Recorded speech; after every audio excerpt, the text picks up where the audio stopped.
मैं कविता चौधरी। चलती हूँ आगे के न्यूज़ की तरफ। मंगलवार देर शाम फजलगंज के सेंट्रल पार्क स्थित श्रम हितकारी केंद्र की छत पर पड़ा मिला। सूचना मिलने पर पुलिस मौके पर पहुंची और आसपास के लोगों की मदद से शिनाख्त कराई गई। इसके बाद परिवार में कोहराम मच गया।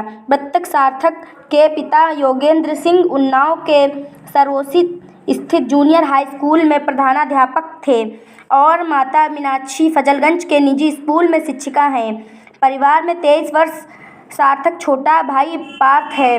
पिता माता द्वारा बताए जाने के कुछ दिन से डिप्रेशन में था। नाखून नीला होने के कारण जहर खाने की आशंका बताई जा रही है। क्या नाम है सर आपका? योगेश कुमार सिंह। मैं अभागा पिता हूँ। हमारा बेटा सार्थक सिंह IIITM ग्वालियर का 4th ईयर का छात्र था। क्या समस्या हुई है? विगत 2-3-4 माह से बहुत परेशान था।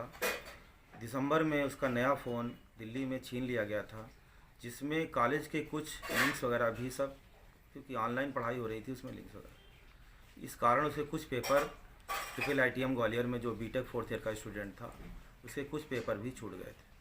तो पता नहीं कॉलेज ने क्या ऐसा प्रेशर बनाया कि बच्चे के ऊपर क्या प्रेशर था, जिसकी वजह से बच्चे ने इतना बड़ा एक्शन ले लिया कि हमको और सार्थक की माँ को जीवन भर तड़पने के लिए छोड़ दिया। नहीं तो ऐसा क्या हुआ, या लॉकडाउन की वजह से, या किसी ने प्रताड़ित किया हुआ, कुछ ऐसा मामला आपके संज्ञान में है? ऐसा मुझे शक है, क्योंकि कॉलेज में पहले भी उसको सभी बच्चों के सामने उसको 2-3 बार जलील किया गया कि कॉलेज में तुम नेतागिरी ना करो, क्योंकि कॉलेज के कुछ प्रोफेसर वहाँ करप्ट हैं और जो मेस वालों से, कैफेटेरिया वालों से, कैंटीन वालों से पैसे लेकर के और उनको ठेका दे देते हैं।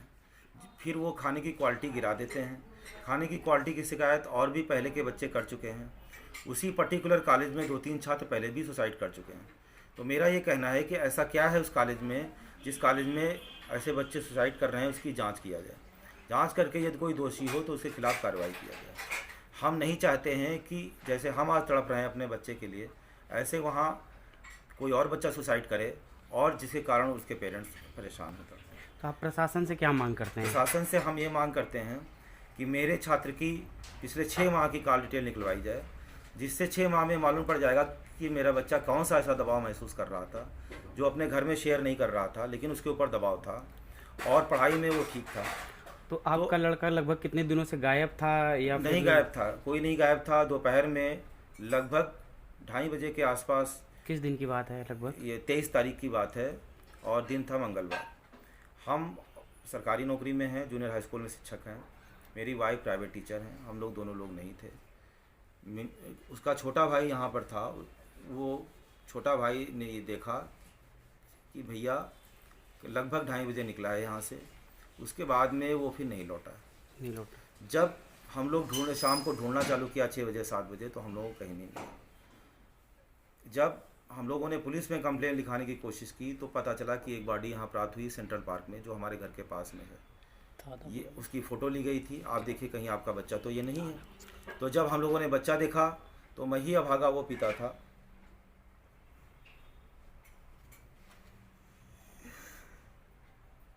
मैं वहाँ थाने में बेहोश हो गया और मैं अगले दिन उसकी पोस्टमार्टम में बॉडी मिली।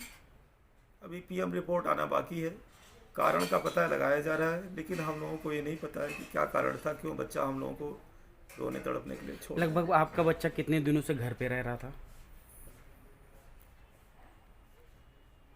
फरवरी के प्रथम सप्ताह में वो कानपुर आया था। तो उसने जिद करी थी, पिताजी यहाँ का नेटवर्क थोड़ा प्रॉब्लम है, और उसने फरवरी के फर्स्ट वीक में ही यहाँ ब्रॉडबैंड लगवाया था अपनी अच्छी पढ़ाई के लिए। फरवरी में जब अच्छी पढ़ाई के लिए ब्रॉडबैंड लगवाया था, नंबर भी ठीक आए थे, तो कुछ पेपर उसके ज़रूर छूट गए थे। तो क्योंकि उसका फ़ोन दिल्ली में स्नैच कर लिया गया था। उसकी FIR की कॉपी है हमारे पास। अच्छा। दिल्ली में भी इतना भ्रष्टाचार है कि वहाँ पुलिस सामने देख रही थी, उसके बाद स्नैचर उसका फ़ोन छीन के भाग रहे थे, लेकिन पुलिस वालों ने नहीं रोका। ये प्रमुख घटनाक्रम उसके साथ 2 बार हो चुका।